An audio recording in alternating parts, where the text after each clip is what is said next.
दोस्तों बहुत सारे दोस्त जब यूपीएससी, ईपीएफओ के एपीएफसी या फिर ईओ एग्जाम की तैयारी कर रहे होते हैं तो उनके मन में सवाल आता है कि इन एग्जाम्स को क्वालिफाई करने के बाद हम ईपीएफओ के किस डिपार्टमेंट में रिक्रूट होंगे, हमें कौन सा डिपार्टमेंट एलोकेट किया जाएगा। तो यहाँ पे शॉर्ट में मैं आप लोगों को ईपीएफओ के कुछ मेजर डिपार्टमेंट्स के बारे में बताना चाहूंगा और साथ ही आप लोगों को एक आइडिया भी दूंगा कि भाई आप लोगों की पोस्टिंग कहां पर हो सकती है।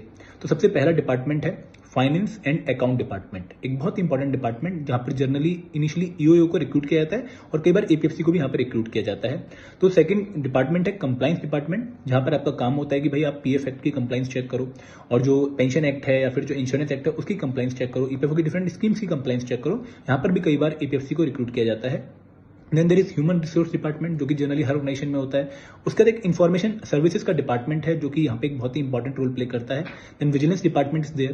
Then there is investment monitoring department, जहां पर जनरली पोस्टिंग कम होती है। Then there is a pension and international cooperation social security department, जब आप सीनियर होते जाएंगे तो आपको इस डिपार्टमेंट में पोस्टिंग मिलेगी।